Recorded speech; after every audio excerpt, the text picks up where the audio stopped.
A'udzu billahi minasy syaithanir rajim. Bismillahirrahmanirrahim. Wa yarkabu lanunggang yazimi bika kalawan sela warika bi khasyabin lan kapan saking kayu la hadidin oranana besi wala sarjin lan oranana sela dodot wala sarjin lan orana sela dodot ayul jauh ila daki turuki lan den umsiakeun yazimi ila daki turuki maring kang leuwih rupa kepake pirang-pirang dadalan walai wa qarulan orana den tetepakeun yazimi wala yusadarulan orana den panggonkeun yazimi bi majlisin ing dalam majlis wajug marupil giarilan den parentah yazimi wa yu'marulan den parentah yazimi bil giari kalawan pirang-pirang panggagu kang panganggo kang beda-beda wazunar fauqa siyabi lan amben dalam sadukuring pirang-pirang dodot wa idza dakhala hamaman fi muslimun lan tatkala manjing yazimi ing padusan kang ikut tetep ing dalam hamam muslimun te wong kang muslim kabeh tajarrada an siyabihi yatawan narima tajarrud harima menjakan ya dimian siyabihi saking pirang-pirang dodot teh limi ja'ala fi unuki kandadakeun yazimi fi unukihi dalam gulun yazim ya khatimat tahdidin khatim hadid aw rasosin atau tim alawi wa nahulan umpamanya khatim dan umpamanya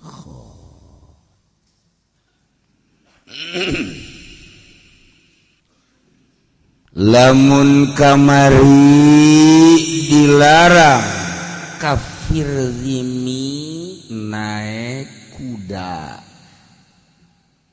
naik kendaraan mewah maksudna ulah lamun nu hina mah teu naon model himar begal keledai teu naon tapi naik kuda mah ulah onta anu bagus onta kan bisa pakai perang gagah onta mah hiji kendaraan hiji hewan anu bisa pakai kendaraan ditumpahkan langsung bisa ditendenan sekeduk bisa pakai mawa model di urang gerobak bisa onta jadi hiji binatang anu unik Kanjeng Nabi boga onta kuswa gagah hebat Tapi nya nama teu betaheun cicing di Indonesia. Onta teu betaheun. Pernah dibawa ke Taman Safari menang saminggu langsung nyana lapor bos. Kenapa? Waduh, ceknya tidak enak ternyata di sini. Kenapa? Dingin. Saya mah enaknya di daerah panas. Jadi onta mah binatang anu resepna di daerah panas. Irupnya nama makin panas makin seger. Makin panas makin betah. Jadi lamun onta, lamun hewan bae aya nu kitu, tah urang ge sarua. Hewan eta hirupna aya anu di tempat tiis, aya anu di tempat panas, aya hewan anu hirupna teh dicuka, lamun henteu dicuka teu hirup. Aya hewan anu hirupna di madu. Di madu ieu mah suka jo madu teh suka jo inget ka diri. Di madu hirup cadawa, tapi lamun lain di madu teh hirup. Aya anu hirupna teh di peuteuy. Mun teu di peuteuy teh hirup, di jengkol. Mun teu di jengkol teu betah. Hileud peuteuy tanya ku urang, "Sia kunaon betah di dinya?" Wow, cek jana indah ku bauna. Mantap. Hewan teh kos kitu hewan. Ternyata horenganan hewan teh gambaran manusia. Manusia teh hirupna teh aya anu resep di majelis taklim. Terserah tamah. Maksudna di majelis niatna kumaha sabodoh ente geus. Menghindar atau naon sabodoh geus. Aya resepna teh kapan di kantor bae, enggak majelis taklim teh, di kantor bae. Aya nu di pabrik bae nya. Resepna teh kos kitu tah.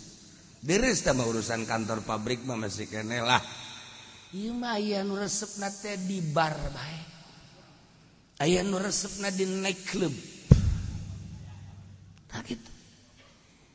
Nya nama lamun teu jekel biliar teh ieu awak arateul. Kudu jekel biliar. Masya Allah. Pan ai kiai mah lamun teu jekel kitab gering.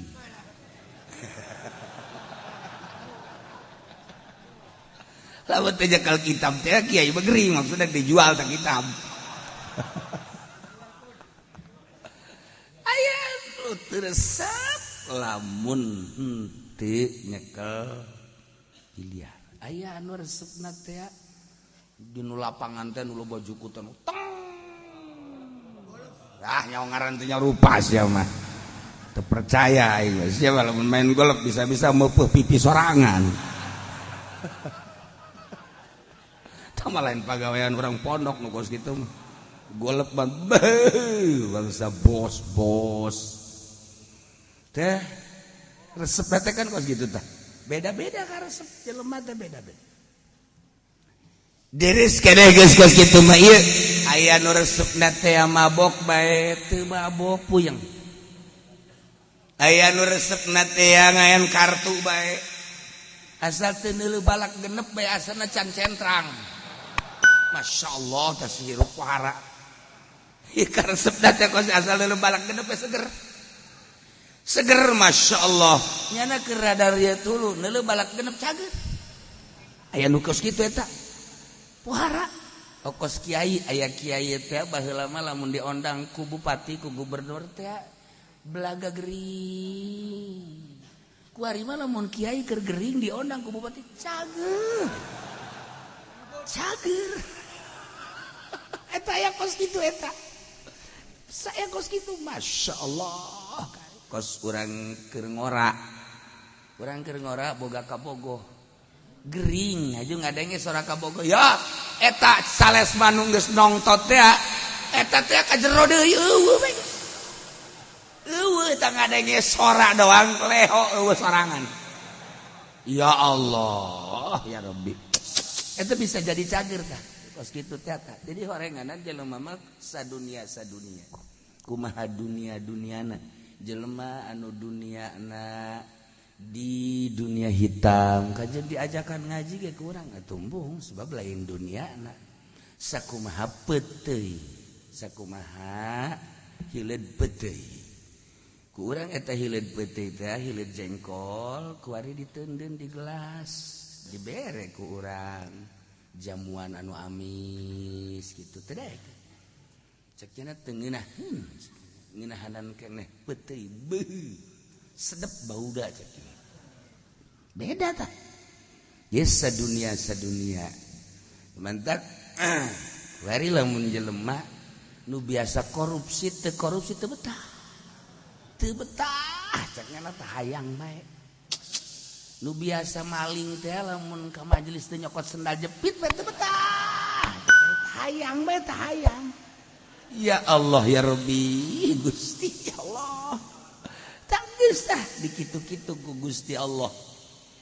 Nah tinggal kuari diri urang resepna teh anu mana apakah urang lamun cicing di masjid teh betah bari nyekel tasbih maca sholawat atawa maca Quran atawa betahan di hareupeun TV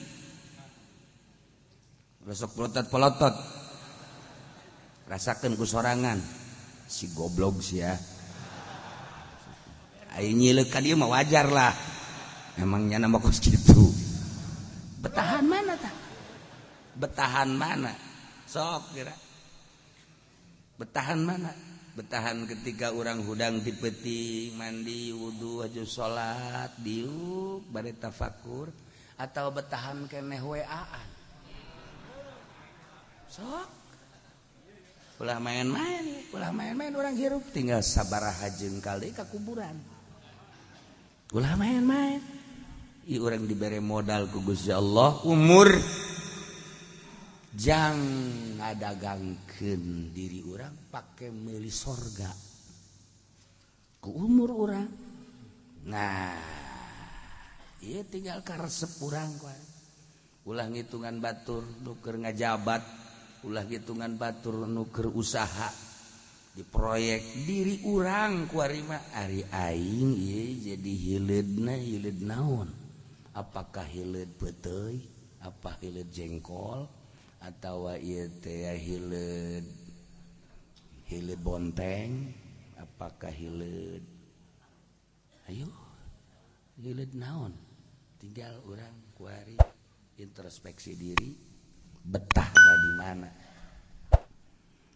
nah jang diri urang sing hade jasa Masya Allah etalah cek Tuan Syah Abdul Qadir aya anu hirup betahna di cuka asli nama kos kitu cuka teh haseum tapi betah dibere madu teu betahkeun resepna di cuka bae kitu keneh nu biasa di madu dibere cuka teu betahkeun orang hewan binatang teh kos kitu atuh naon bedana jeung urang ge binatang urang ge hayawan binatang sarua bae kabetah urang di mana nah iyalah jang bahan introspeksi betah aing di mana ieu sih betah teu urang lamun kitu di majelis taklim betahan mana urang jeung di kantor betahan mana urang ngadengekeun ngaji jeung ngadengekeun dangdutan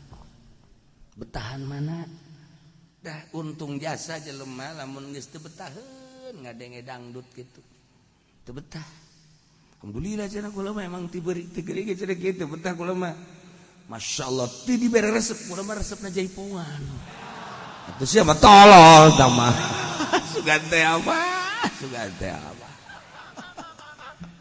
aduh Gusti orang ada teh lain resep teh lain ka Allah emang perwatakanana lain kitu resep teh lantaran eta teh teu menyejukkan hati ka Allah ngajauhkeun ka Allah tah urang teh kuari geus kudu metah hirup mana nu kira-kira jalan arah ka ditu mana nu jalan ka dieu sebab kamari ieu Ki Subandi maot Ki Subandi panggang tuh keur ieu mah nyana dipanggang ya teu paeh-paeh ku ari mah maot nya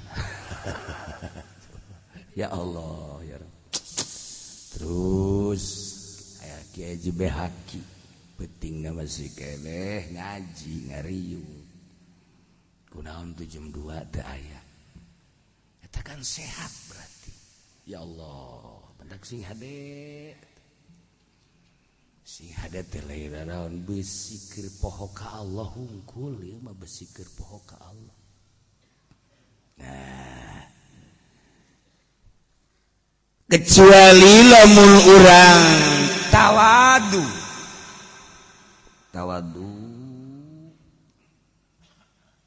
isin ka Gusti awak anu kos kieu ibadah tepat dibeki salat komo maca shalawat maca Quran asana kieu amat ya awak pantes anu loba ibadah mah naik Lexus naik baby band naik Rolls Royce naik Jaguar sesuai jeung kemuliaan dirina pantas tapi urang mah kapan salat subuh qodhoan istiqomah malah lamun teu qodho teh anakna ge bingung bah kok sinarieun emang kenapa hari ini mah abah salat subuhnya malam emang akan biasanya mah siang rasanya dekat ke kiamat kali ya bah ya anak mah heran ku istiqomah salat subuh qodhoan anak nage kageteun lamun abahna salat subuh peuting bebeja ka mana ge hari ini abah salat subuh malam ya kenapa kali ya tanyakeun tah ka dulur-dulurna kenapa ya kok bisa malam oh belum tidur dia habis WA-an jadi dia mah nanti habis subuh baru tidur waktu begitu bagus tolol itu bapaknya tolol itu bin goblok bin boloon oh ya kita demen punya abah goblok ya sial tak anak ngobrol kos gitu tolol anak ngobrol kos gitu kita demen punya bapak tolol ya Allah nah lamun tawadu bacara Kangjeng Nabi wa yarkabul ba'ir wal farasa wal bighal wal hamir Kangjeng Nabi mah kumaha ayana bae wa yarkabul farasa Kangjeng Nabi naik perosa faros Kangjeng Nabi naik kuda begal himar kumaha ayana bae henteu alergi henteu kieu henteu lamun teu mah aya mobil mewah yuk tiga aya mobil anu goreng mah henteu awak aing alergi mun naik mobil kos kitu nyeri awak henteu kitu tah Kangjeng Nabi aya kumaha wa yarkabul ba'ir faras wal bighar wal hamir kumaha ayana betang nya entah hirup lamun kos kitu ngirup teh kumaha ayana be urang mah ayana naik sepeda motor angkot geus bae bolak-balik didinya Fortuner Jatilokaya jatuh boga ngeunaheun da kos kitu mah po sakalina naik Fortuner geus teu diturunkeun kacana ge abeh nyakueun kabeh kieu eta jelema ondo eta kos kitu geus teu daek ditutup kaca. Nah ieu mah keur carita kafir zimi ulah naik kendaraan mewah sebab nyana nu hina kan nyana mah calon neraka di negara Islam mah kapan al islamu ya'lu wa la yu'la alaih mulia luhur ulah kaluluhuran ku kafir geus kafir di negara Islam teu meunang naik kendaraan mewah kudu orang Islam anu naik kendaraan mewah jadi kadeleuna sieup kadeulina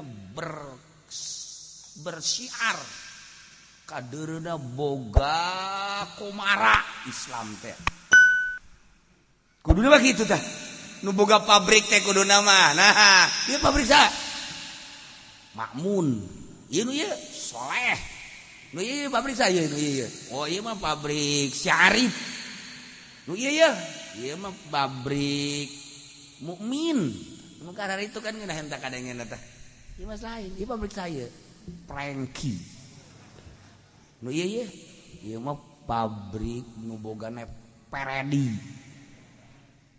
nu ieu mah pabrik nu bogana teh Cingluh nu ieu eueuh bae nu ngaran Mukmin soleh aya tuh nu itu tuh cenah tuh bener tuh itu mah nu sa itu nu Haji Soleh itu mah naon pabrik sosotan aya pabrik sosotan Heller itu ge cenah geus saminggu teh jalan bae urang emang nyaho eta rusak geus teu kahadean aya boga pabrik Heller leutik jadi urang di negara urang teh ya teu bisa ngembang batur nu bisa ngembang.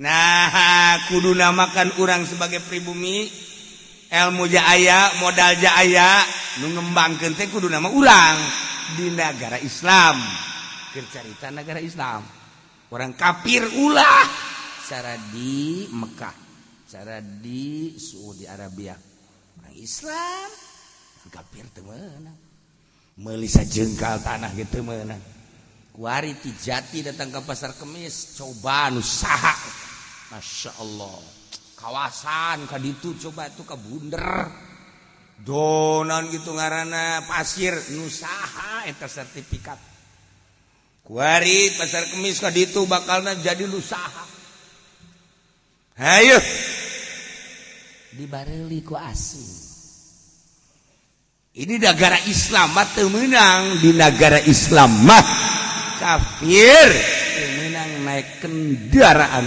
mewah kecuali kendaraan himar nu hina mun di urang memerenan Avanza lah atawa Karimun tah bangsa keperkerian eta geus lain dianggap mobil tah pokos kitu mah teh atuh dipencet kitu ge gentom begal menang wayar kabubi ikafin menang nyana numpak make sela ai sela mah teu naon urang naik himar di selaan sebab lamun teu di selaan kan kumaha lamun mabur teu naon teh make sela warika bi khosabin jeung make kap tapi tina kayu make jang saung ka dieu tapi tina kayu urang lamun ka Uzbekistan mah bisa ningali himar di saungan pakai kayu kebelah dia loba atau di Uzbekistan mah tapi lamun tina besi mah ulah berarti paten ulah sebab mewah teh maka asupna ulah keneh make sarjin paranti diuk mewah supaya ulah langsung kana tulang himar aya paranti diukan ngaran sarjin teh yang diuk plek ngeunaheun baheula mah lamun di luhur kuda teh kan sok aya paranti diuk di luhur kuda nah naon eta ngaranna paranti diuk di luhur kuda nu kos kursi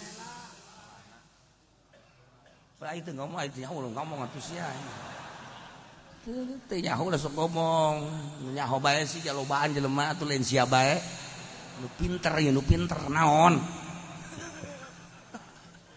kabet asana aing di pagahan kuno bodoh teh kabet paranti diuk teh nyaho ye sela bata nu paranti kitu anda ngaran sela kocrek-kocrek tah paranti diukna joki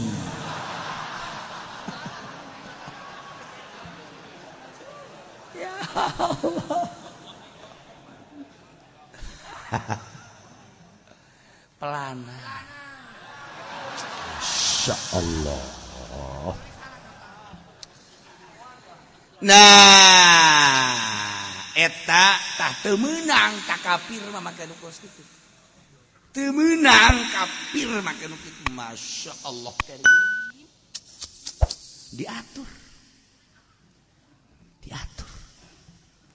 wa yajau ila adiyakit turuk jeung diungsikeun kafir teh dikondisikeun kafir mah lamun keur kaayaan macet di perjalanan nyana kudu dikondisikeun diatur ku polisi ila adiyakit turuk ka jalan anu sempit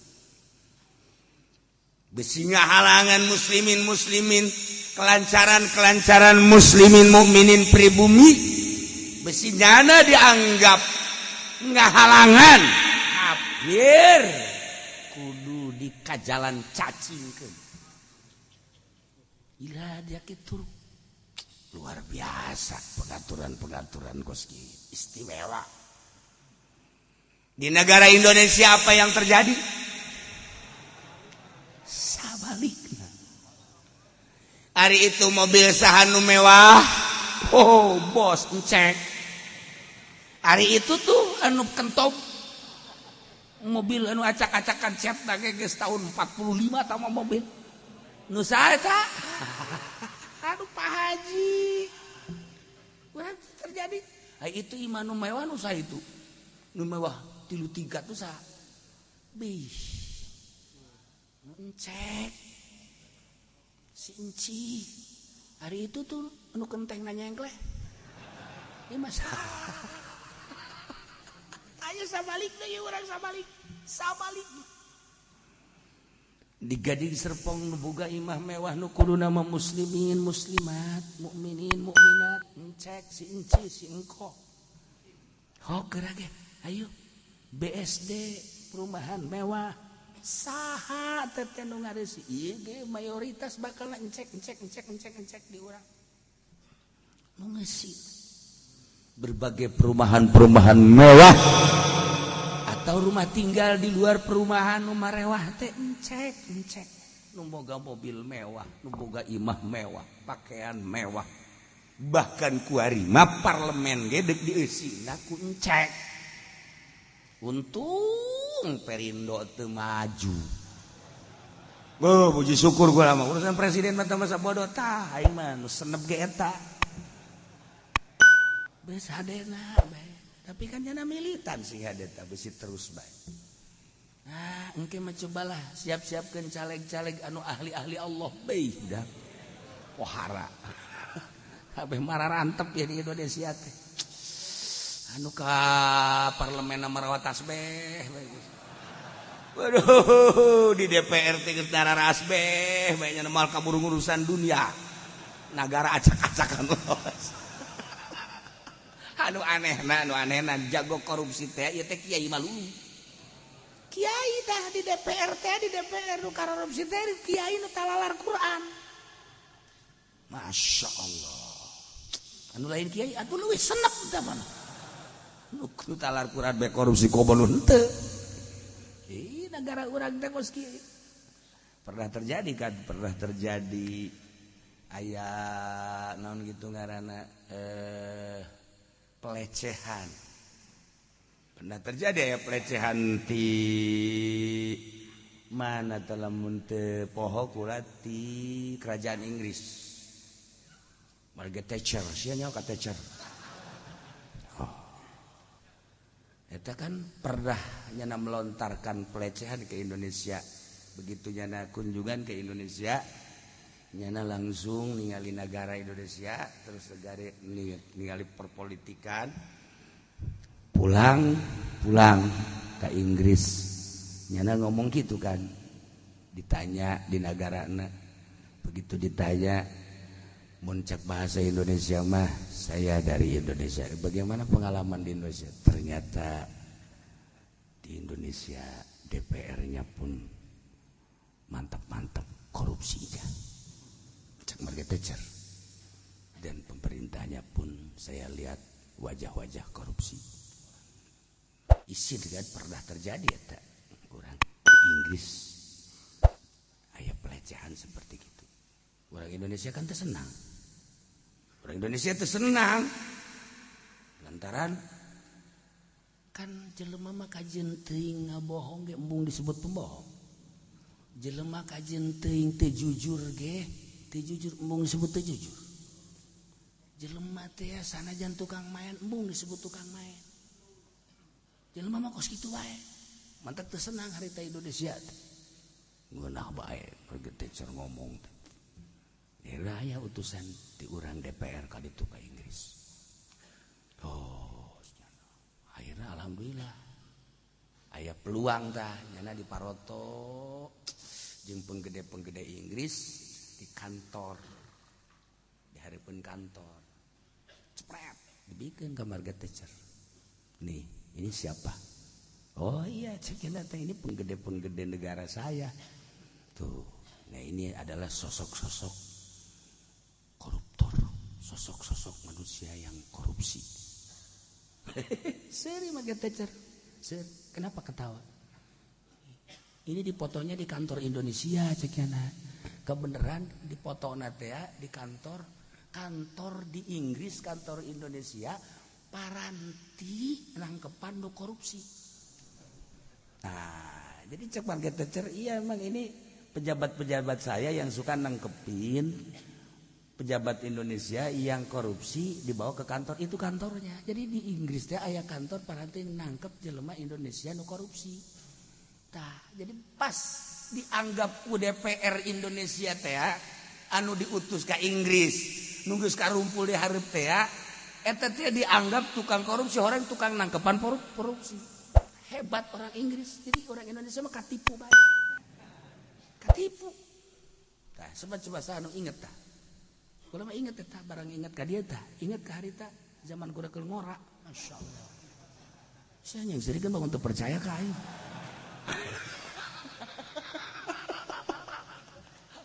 Tah eta luar biasa itu sebenarnya. Jadi orang Indonesia mah kita kos anu urang ieu teh ya urang non karang-karana urang Mesir. Urang Mesir eta kan kotornya nama. Urang lamun deuleu ka Mesir, urang ngadenge Mesir teh serem kan. Mesir hebat. Coba ge ka Mesir. Masyaallah. Kotor pangkotorna sadunia Mesir. Sampah teh teu pernah anu daek nyapuan. Di hareupeun Al Azhar teh di masjid teh kotor. Ya Allah ya Rabbi. Urang di tempat gala wudu teh kotor, di jalan kotor. Mesir eta. Wahara. Masya Allah. Pas orang Mesir kunjungan ka Yaman. Aya jalan nu keur kieu di sisi. Tuh. Yana ngomong orang Mesir ke Presiden Yaman. Pak Presiden, jangan suka menghina Mesir. Emang kenapa? Katanya Mesir itu orangnya kotor-kotor, tuh lihat yang lagi kencing siapa. Oh iya, ini negara Yaman. Bilang katanya nggak pernah ada kekotoran itu yang kecil di pinggir jalan. Tuh, ada berapa orang? Tuh, ada lagi tuh siapa? Kayak tilu kan nggak deret bae. Cek Presiden Yaman, coba lihat wajahnya ke sana. Barang di dalam orang Mesir kene. Orang Mesir isinin. Tapi orang lamun lalakon kos kitu teh eta Indonesia mah emang boga karakter kos kieu bae. Kos kieu bae orang Indonesia teh kos kumaha mau dibejakeun pokona kitu bae lah. Kos kitu tah seputar urang pilpres ge eta karakter Indonesia teh kos kitu. Kos kumaha atuh sia ge jararaho. Teu kudu nanya ka aing. Karakter Indonesia. Eta kos kitu. Masyaallah.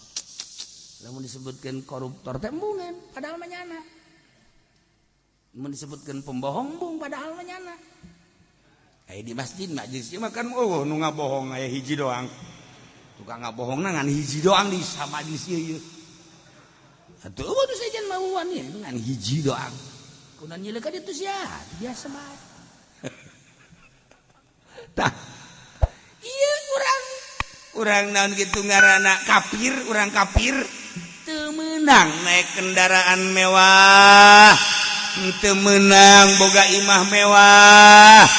menang naik kendaraan make sela menang make sela mah tapi make kap tina kayu memenang tapi tina besi mah teu menang mewah teu menang make tempat diuk lamun ngahalangan mukmin arahkeun nyana ka jalan anu sempit nyana ka jalan caci mukmin kuna lancar ya Allah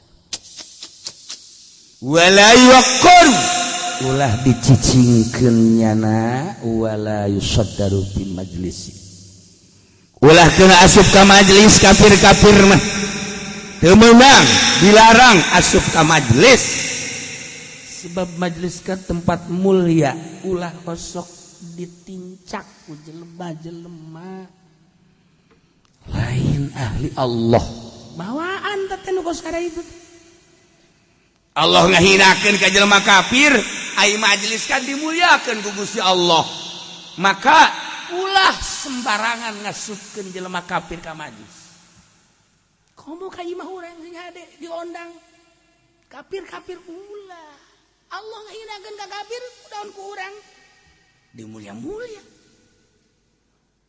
pikir gara ku urang naon anu dihinakeun ku Allah urang ilu gara ka Allah ulah judu dihinakeun ku Allah ku urang dimuliakeun kafir jelema anu dihinakeun ku Allah kunaon atuh ku urang dimulia-mulia berarti kan urang henteu sejalan jeung aturan Allah tadi dinya bae heuladan urang jang nyalametkeun diri urang jang nyalametkeun diri urang jaga di akhirat ku ari mah ka kafir ge geus teu meunang nyebut kafir non muslim tuh masalah sih eta kafir-kafir kene sebenarnya non muslim ngan rada sopan saeutik berarti kan kaditu da aya naon wallahu a'lam deuk aya rencana naon wallahu a'lam biasana kan kos kitu tuh masalah ieu mah keur carita ngaji kafir mah kafir bae jadi Al-Qur'an ge aya ya qul ya ayyuhal kafirun la a'budu ma ta'budun wa la antum 'abiduna ma a'budu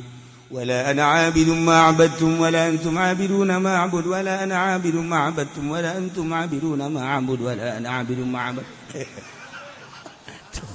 aing mah keur nuturkeun sia tak kiat kos kitu tah henteu aya lakum dinukuman poho lamun lain makmum mah lakum dinukum endahannya terus waliyadi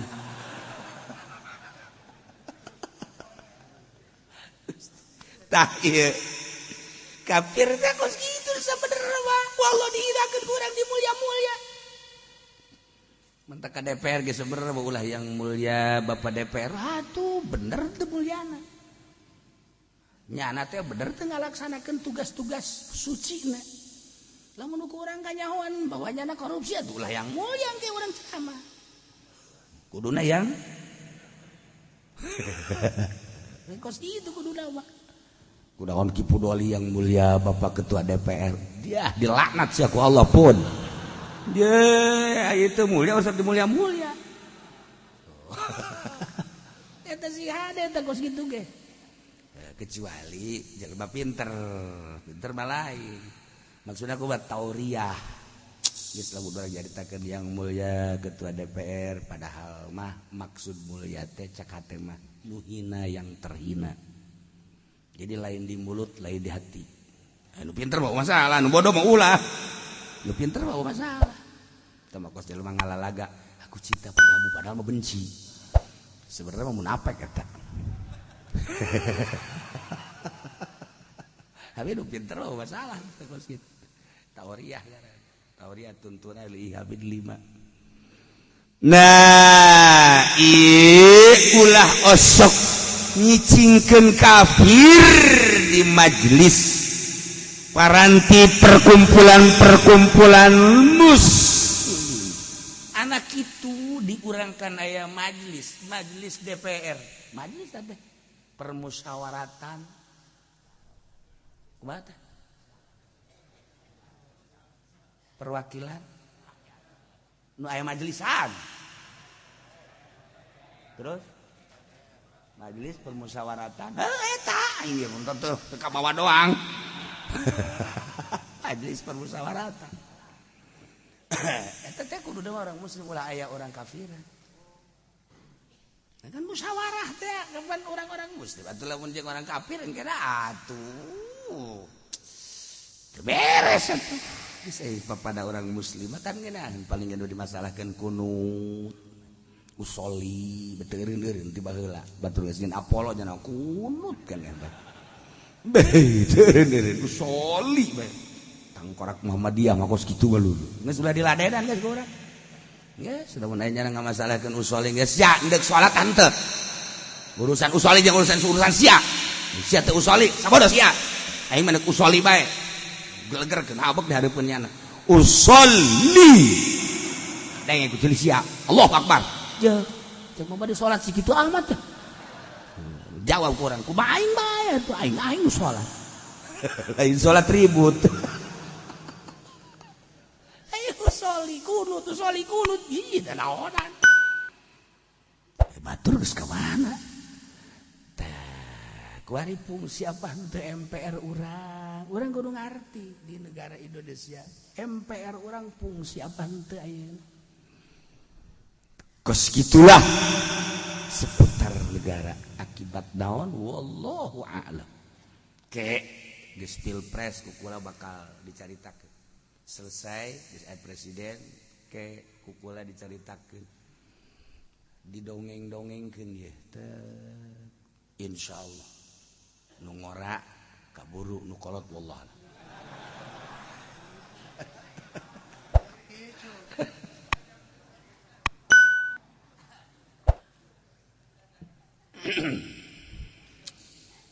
teu meunang diantep dicicingkeun kafir di majelis nu aya jelema musliman artina majelis-majelis muslim lantaran pada dasarna Allah ngahinakeun ka jelema kafir kunaon haju urang ngamulya-mulya ka jelema kafir Allah we ngahinakeun geus urang atuh kudu nuturkeun Gusti Allah masyaallah karim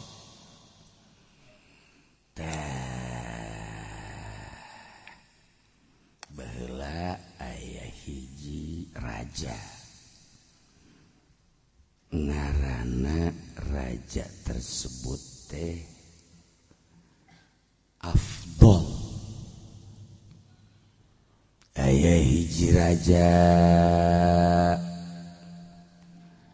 hiji faedah dakhala Muhammad ibnul Walid at-Turtushi alal Malikil Afdal ibni Amiril Juyush Muhammad bin Walid at-Turtushi tah ngaran kula teh Turtushi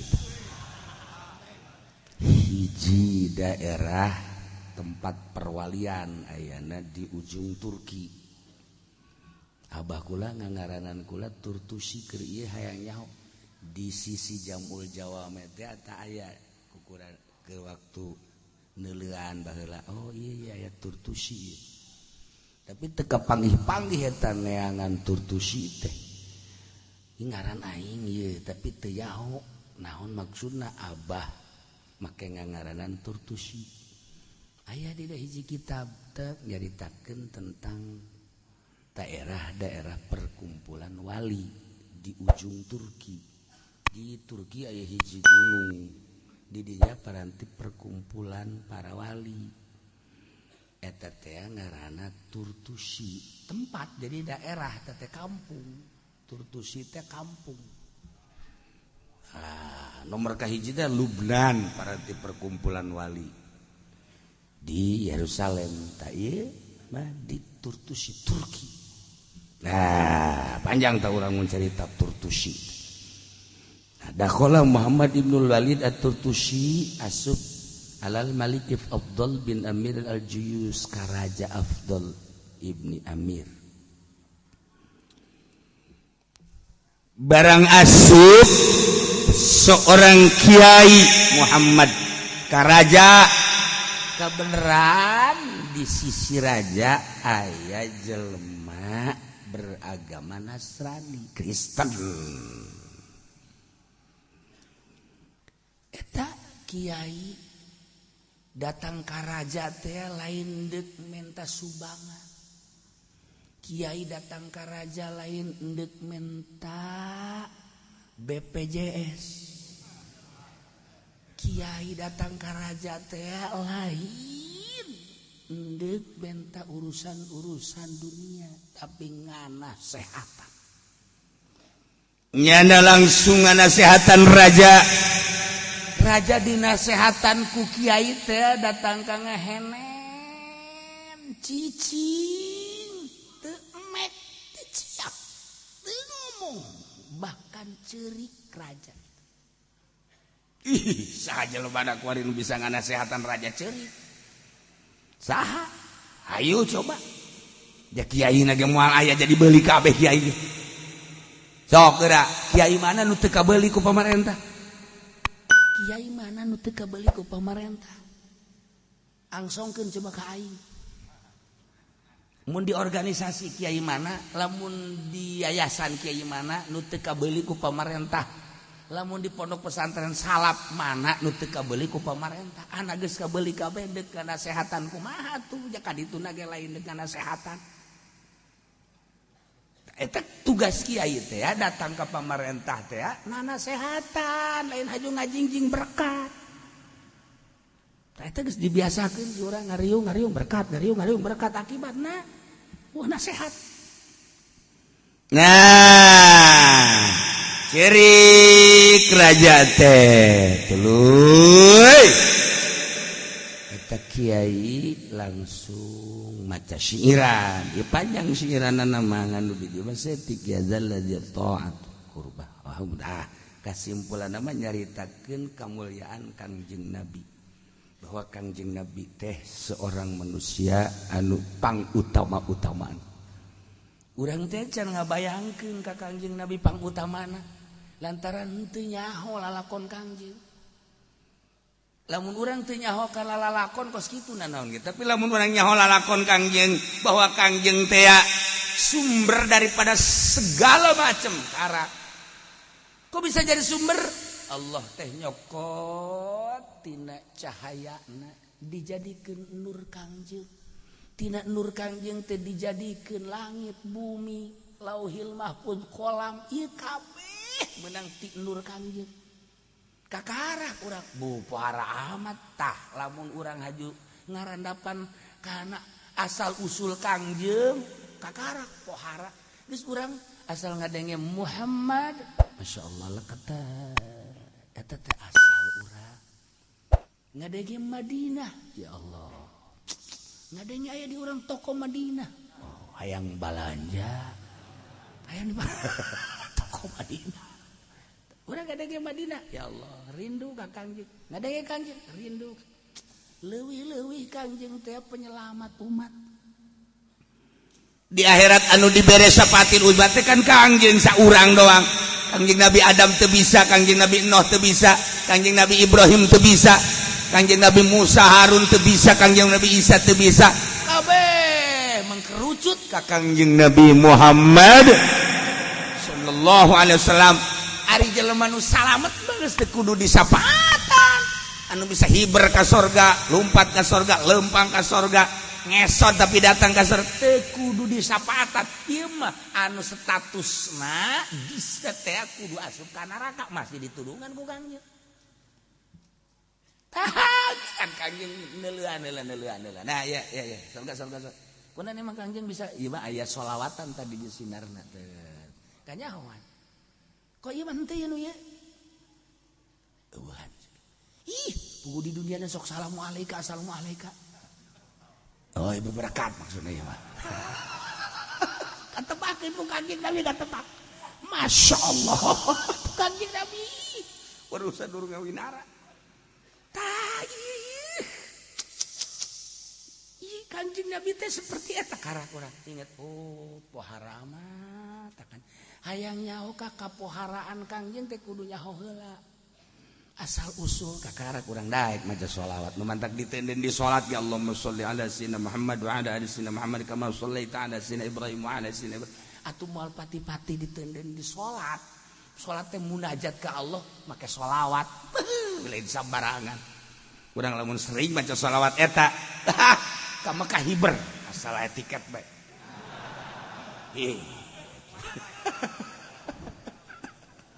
Ya Allah ya Rabb.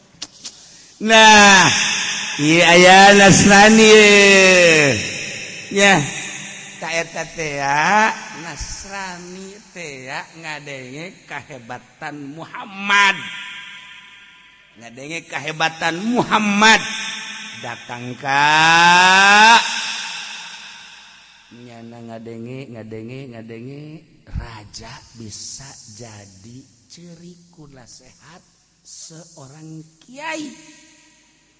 Tak eta teh dipikirku seorang Nasrani aya naonan jero. Aya naonan panjang ta dongeng asli nama. Panjang dongeng aslina. Ternyata horenganan nu mantak bisa cerita ieu teh eueuh kahayang si kiai na datang ka raja bisa ngalengis jeung ceri. Tah. Ketika aya seseorang kiai anu nganasehatan raja, kemudian aya muatan. Ulah muatan hayang jabatan, ulah muatan hayang dunia, ulah muatan hayang diagungkeun bae. Boga perasaan si kiai teh mun aing datang ka dinya haju rajana teh hudang, tah aing mah hayang dihargaan kos kitu teu ceuli datang ka nasehatna didengekeun bae. Teu ceuli datang ka nasehatna didengekeun bae. Tah nu mantak baheula supi-supi nganasehatan raja na ngadengekeun teu hayang nanaon boro dunia berkat jabatan teu hayang ulah nanaon diagungkeun ge teu hayang. Urang datang ka bupati deuk nganasehatan bupati, urang datang ka gubernur deuk nganasehatan gubernur, urang datang ka raja ka presiden deuk nganasehatan presiden. Kemudian ulah hayang nanaon asalnya na urang datang hudang bae menghargai urang. Eta geus aing mah geus sakitu geus sumbat geus tah. Eta teh kos kitu geus moal didengekeun kitu. Sebab boga kahayang. Adapun nyanana hudang urang teu hayang mah lain deui. Ulah aya nanaon di jero hate urang. Saha kuari neangan kiai anu kos kitu? Saha? Kakak dibere leutik bae ge encan datang ka imah geus ngomongkeun. Pun sabaraha? Cak aja pendi sabaraha eta aplop. 3 juta ini mana pen main 500 ih goblok dah bupati tolong kok ya perbedaan ke Pudoli 3 juta aing 500 ternyata di jalan kene ribut ki Pudoli jeung ki Kiai Haji Pendi ribut di jalan kene akibat teu beda teu akur merena padahal makan wajar kayak ki Pudoli mah ngaranna ge kiai aslinya mah hari ieu mah kan kiai imitasi lu sabenerna mah wajar tapi tetep ieu teu ngarasa wajar kos itu teh tah. Deuk kanasehatan kumaha? Deuk kanasehatan kumaha? Nah ieulah. Geus urang ulah cerita soal dongeng eta, panjang teh mah dongeng nu ngadongengkeunna kan ahli supi. Nah ieu mah keur carita tingkat jelema ngadasehatan nu mantak didengekeun teh ku makhluk, ku jelema di jero hatena teu hayang nanaon satungtung di jero hatena boga kahayang atuh kos kitu bae. Contoh kiai diondang tapi nyana ngajina hayang amplop eta teh enggeus sakedeung selesai sakali dua kali ka ditu da we rame wari mah geus teu rame geus ulah didengekeun masa ngaji kos kitu rame teu rame eta mah kos kitu mah topeng. Atuh topeng rame berarti eta teh kiai nu kitu ngaranna Ki Topeng. Palingan cak emak. Si Haji, cak emak ilot ya ka Abah. Ji, cenah engke mah di akhir zaman masih di Asia mangke loba kiai ronggeng. Nya mah ronggeng lain urang Karawang bae kiai jadi ronggeng. Ti harita teh Abah haju teu daekeun ceramah-ceramah. Geus mah atuh bisi jadi kiai ronggeng. Atuh diteruskan ku anak incuna jadi incuna nu jadi ronggeng ku henteu aya incuna mah minantu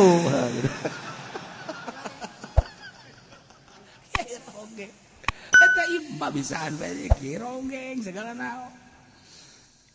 Nah iyalah para jamaah kaum muslimin wal muslimat rahimakumullah. Jadi kudu aya perbedaan di negara Islam nu make aturan Islam berarti syariat.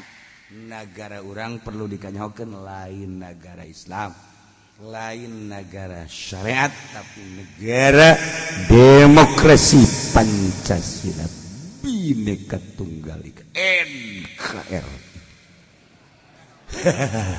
Ngan modelna anu teu milih ka nomor hiji dianggap lain NKRI, aing sebel.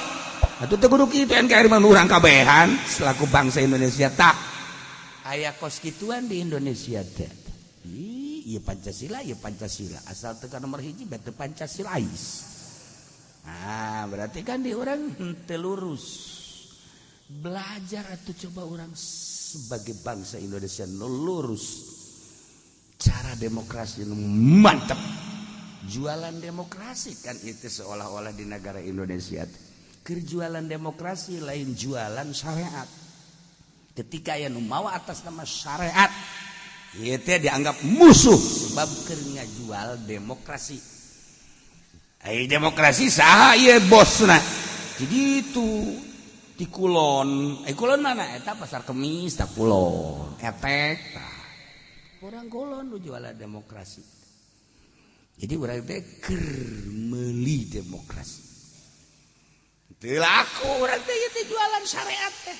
Teu laku. Ieu urang paling ngaji teh baris urang we, ieu teh aya imanan ka Allah, iman ka Kangjeng Rasul jeung nu hayang salamet. Ya saya dicicing di negara nu lain negara syariat, tapi urang deuk make syariat. Ieu tekad bulat urang luar biasa.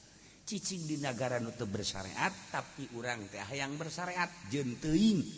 Aing mah lalakon negara mah negara sareng kitu kan. Aing mah aing ke di akhirat mah urusanna urang. Mantap ki urang teh nyalametkeun diri. Nyalametkeun diri urang teh keur nyaritakeun tentang syariat-syariat. Oh kieu aturan syariat kieu bertentangan jeung negara urang.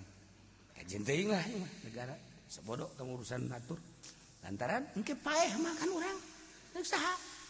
Ayo, ngomong kok asup ke jero kuburan Haji Pendi misalnya ya. Misalnya apa tanyakan ke malaikat munkar nakir, man rabbuka NKRI. Ini malaikat tuh jawab NKRI sih. Sekali deh. Waman nabiuka Bhinneka Tunggal Ika. Haji Pendi langsung gepeng.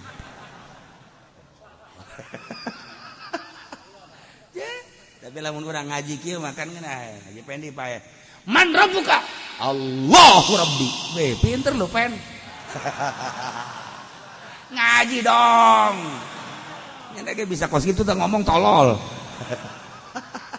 Wa man nabiuka? Cek malaikat munkar nakir. Saya kan udah ziarah ke Madinah. Emang ya gak usah diceritain ya tuh. Wah man nabiuka, saya udah ke Madinah berapa kali. Awas lu malaikat, bisa ngancam gitu. Malah munjul nyongos ka jotos kieu bae. Waduh, orenganan orang pernah di Bogor nya, Masya Allah. Tah iya. Pelebah. Wa ma kita buka.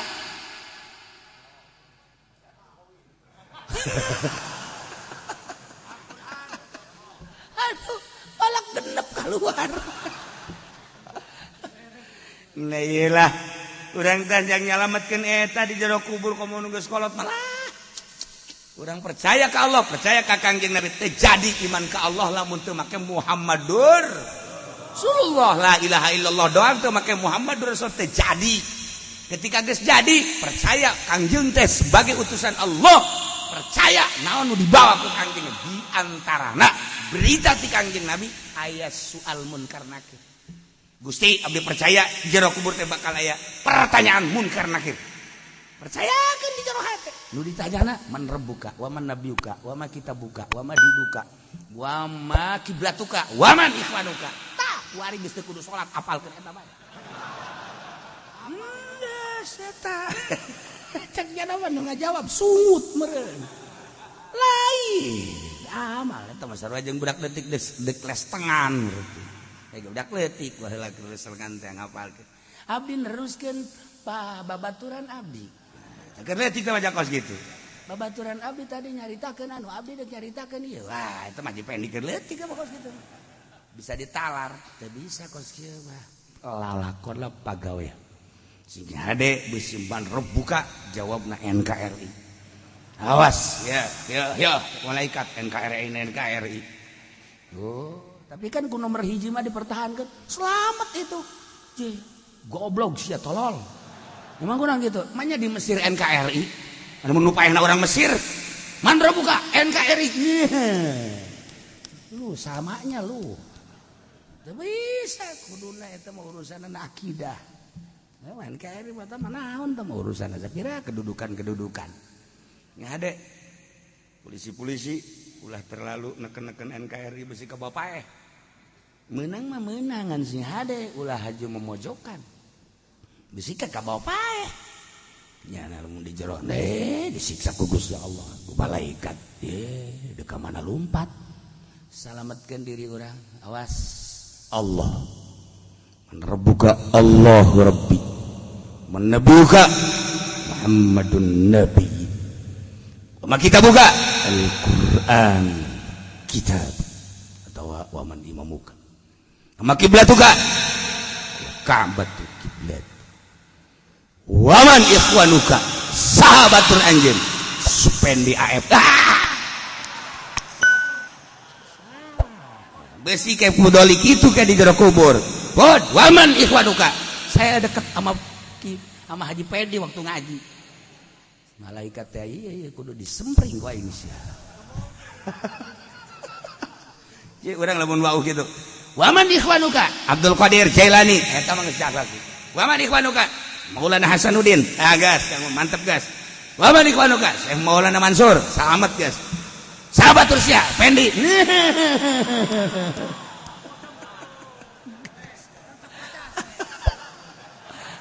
Oh, sih ada salamat kita. Maning ti kuari jauhan.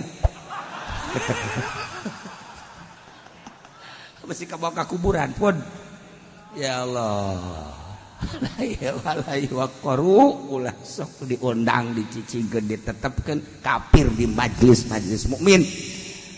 Lantaran Allah ngehinakeun ka kafir, kunaon ku urang dimulya-mulya. Sakitu pada prinsip nama. Sakitu pada prinsip sing hade. Kumaha urang geus kolot teh kanu geus kolot bae mah, kanu geus kolot mah kan lah tuh. Kawin sanu daekeun geus kolot mah. Atuh geus pokona nyadar diri lah nyadar diri. Geus moal kebel deui kan ka kuburan salametkeun beusi aya keneh karesep ka kafir di jero hate urang singkirkeun. Aya naon di jero hate aing kok aing bisa resep keneh ka kafir. Awas sing hade salametkeun. Kafir mah nu dihinakeun ku Allah. Geus lamun deuk kadatangan imah urang ku kafir, datang ka lawang bae mun urang bisa nahan. Udah di sini aja. Emang kenapa? Wah, kamu kan kafir, enggak boleh masuk rumah. Rumah saya ini steril, harus orang mukmin aja. Kemarin maka boleh. Kemarin belum tahu, belum ngaji. Saya udah ngaji sekarang. Jadi kalau mau ngasih uang di luar aja, dia goblok. Gitu-gitu kayak deh, tolol.